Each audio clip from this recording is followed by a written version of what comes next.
I must say there's nothing gives me more joy than to see libraries, beautiful fine libraries like this, and to see them so used by people, and particularly to see so many Mayo men in them, usually with a lot of women in the library, so it's really terrific to see. I hope that your frequent visitors to the library are all just admiring the great work of Sean and Tom, but it's lovely to be here in Mayo, and I think really congratulate Tom Brett, Sean Wright, for this.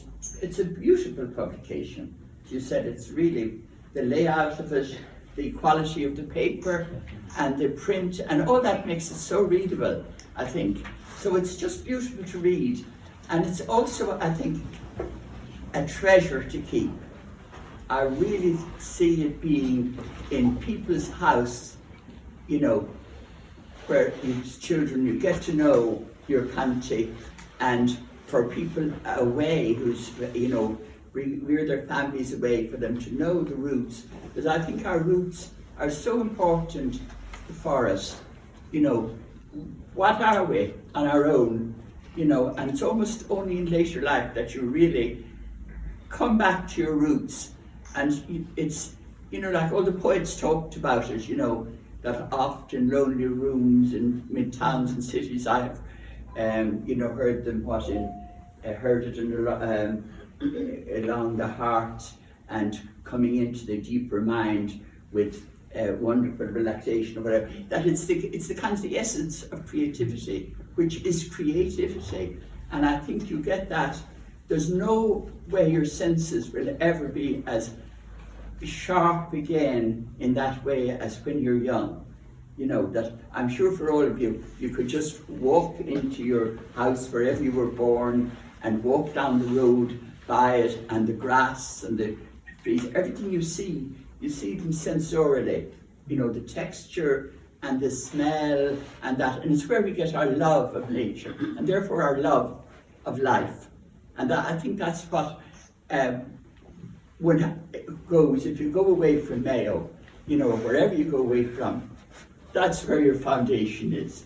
That's where your love of life is, and therefore your love of humanity and your treasuring of it. So I'm very grateful for just the beauty, you know.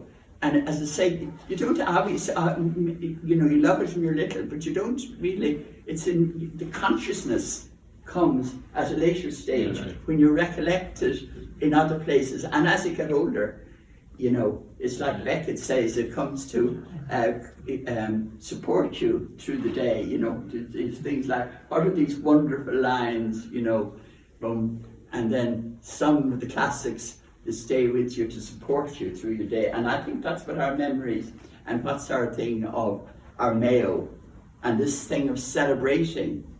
I mean, it's amazing that somebody had the wish to decide that May was Mayo's month, you know. That was a brilliant strike, you know. But I do think that that's all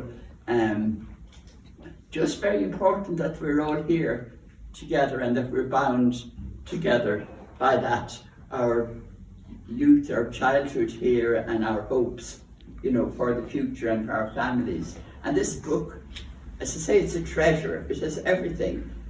Both Sean and Tom have described it, but you have everything, and you have the things you know and are familiar with, and then you have all the things, as Tom said, that you hadn't been, you hadn't visited, and it's just an inspiration to see.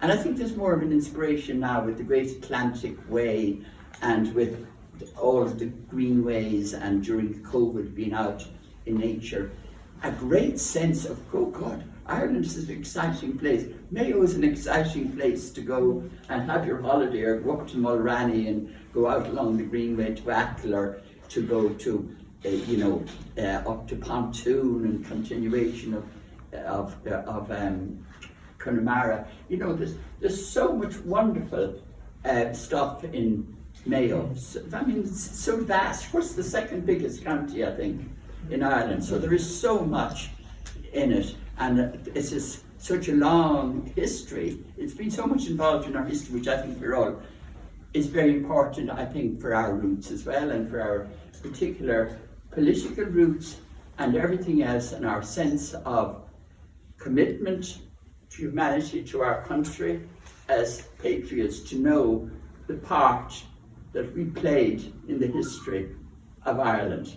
You know, right through from the ancient times, and then on through all of the times we were invaded, and our fight back, and our, you know, insurrections, and our response, you know, right back to Elizabethan times, and then to the, you know, Cromwellian times, and to the 1798, which was so important, our connection with the French Revolution and with Wolfe Tone, that Mayo, you know, it was one of the places where it really happened, and we had the races of Castlebar, and I mean, it's amazing that all of these people, thousands of them, came out and fought and walked up just like, I mean, I think it's absolutely wonderful heritage we have of that, of commitment.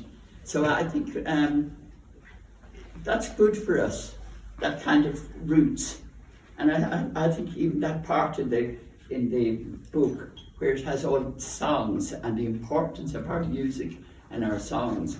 And of course there's nothing like our 1798, so too many would all cabin eye for watching, you know, all of that, or even the retracing of those.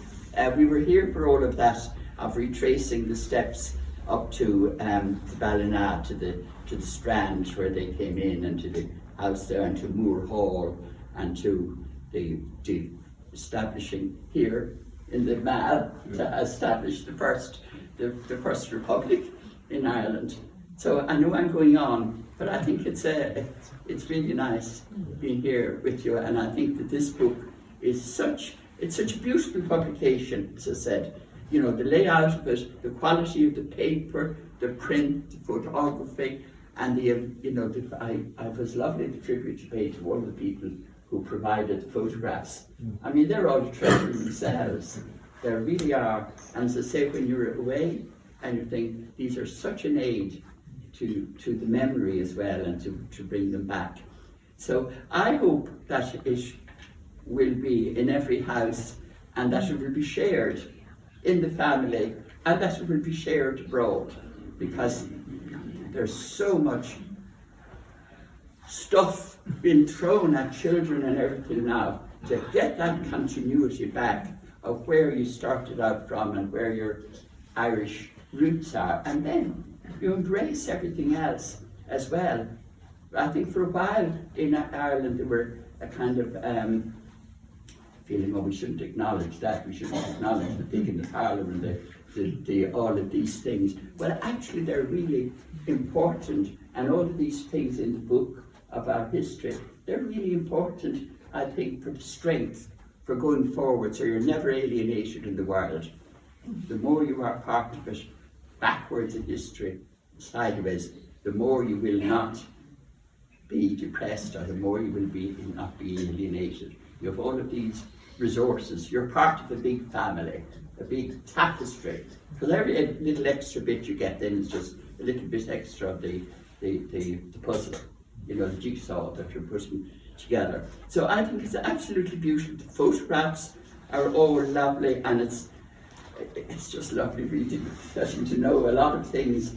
Because I hadn't gone back, I'd been to the KG Fields before, the interpretive centre was there, but that was a wonderful development to imagine that we are that old, you know, that we're 5,000 years old in this part of Mayo.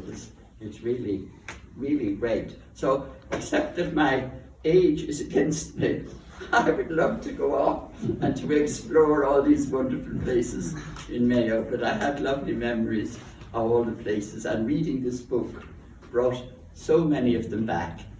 And I'm particularly delighted to be here with you all here this evening, and so glad to celebrate Mayo Day with you, and to congratulate you on the big-heartedness, the labour of love, the gesture, the gift because that's what it is, a gift to prepare and put in the time to doing this book. So, yeah, so enjoy it all.